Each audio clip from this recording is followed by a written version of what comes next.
Voy a decir las últimas palabras de cierre. Van a ser en inglés porque hay algunas personas que no entienden. So first, I wanted to thank you and apologize for not being here on Thursday and Friday. I would have liked to share with you this conference, but I just couldn't be here. I wanted to thank you, especially international ones, for flying this far, staying here, not just flying to Argentina, but also driving to Rosario. I know that was a logistic mess for some of us, for some of them, so I would like to thank you for that.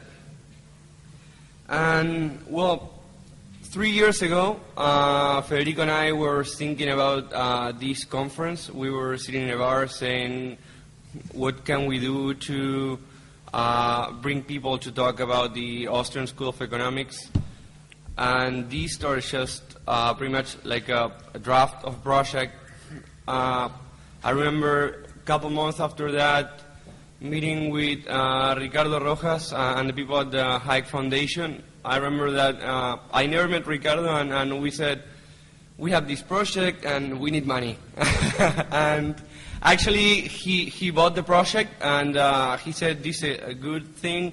He believed in the project, and I think that we delivered. And now I believe that Hayek Foundation and Basis Foundation is like a perfect marriage. You try to find your partners, not because they are close, but because you can provide synergy between what you can get and what you can give. So I'm pretty happy about this society, and I think the first one was success. This second was this even bigger success. So I want to thank also the people from Hayek Foundation, Eliana, Ricardo. So I don't want to. Sorry. Eleonora, Gabriel, Adrián, yeah, sorry. And another thing that makes me really happy is that 2 years ago, we, in this same stage, we gave a plaque to a professor that helped to develop the Austrian thinking in Rosario, and some of his students, Guillermo, I think I saw Walter over there, are here. And what I see is that now there's like a second coming of that. I know that there's a young group of people that they're studying the Austrian economics by themselves, so I'm pretty happy about that, and I hope that in 20 years they can gather and give a plaque to somebody who is their mentor. So, okay with that. And then I want to introduce Gianpaolo. There was a bit of a hype about how I found Gianpaolo, so I want to tell a brief story about how I found him. We were having a debate about open source and liberalism. We were debating whether open source was a new type, an application of liberalism or collectivism by itself. So for me, it made a lot of sense that dispersed knowledge and spontaneous order was related to this. So I said, is somebody out there writing about this and Austrian economics? So I do what I usually do. I Googled that. And I found a couple of papers on Gianpaolo. I found his email address, and I said, hey, do you want to come to our conference? We would like to have you. The conference is called the Austrian School of Economics in the 21st Century. And this is actually a 21st century problem that is being solved by the Austrian School of Economics application. So I'm pretty proud of having Gianpaolo here. He's going to present his work, order organization, and voluntary open source production. So, thank you. Is this working? It's okay. Thank you for the invitation.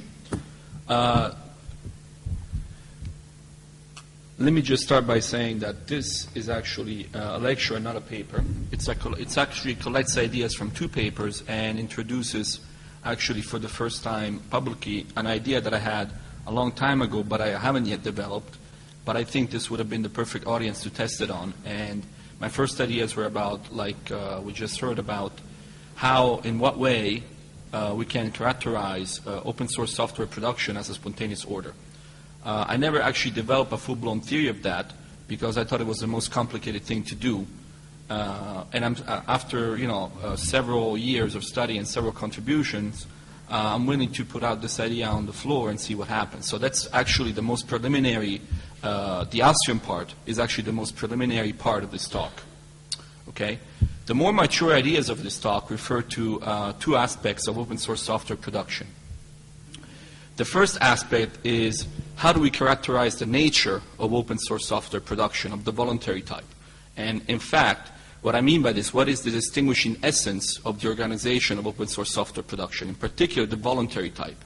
And half of the lecture is going to be devoted to defining formally in a theoretical framework what voluntary means.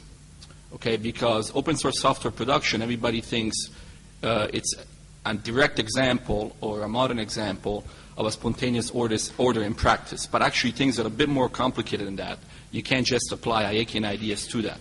You have to use other ideas from other schools as well, particularly the economics of the firm, and also recent developments in the theory of the firm that actually extend Hayekian ideas. The second aspect will be about how, once I define the nature of voluntary open source production from an organizational viewpoint, in which way we can then see more microanalytically the dynamics of the division of labor that are present in open source software production. So I go back in a way to Adam Smith, and Adam Smith would say, look, this way of dividing labor, if we go back to the classics, would have actually been perceived as inefficient. But I'm going to claim that it's actually efficient, and it's going to be actually an Hayekian argument to why it's efficient. So the empirical setting, as I mentioned, is open source software production. And in particular, what I looked at over the past years is a type of program called Debian GNU Linux, which is an operating system. You heard of Linux. There's many types of them. The ones I looked at them, there's many types of operating systems called Linux, and they each have similarities and differences. The Debian one is the only one undertaken completely by volunteers. Okay, that's why I thought it was the most interesting case. So we can move on to slide number 2. Now, as I claimed, open source production is actually a subset of what I'm going to call voluntary production, the one we're interested in. Examples of voluntary production, in other words, are not just open source ones. We have collective inventions, which are examples of voluntary production. Industrial communities, the professions, lawyers, professors, doctors, also produce in a voluntary fashion. The journal editing and refereeing, that's part of our job, is also a voluntary means of production. Science itself is a voluntary means of production. Online databases, hobbyist collaboration, or like Wikipedia, Photo.net, are also examples of voluntary open source production. And open source.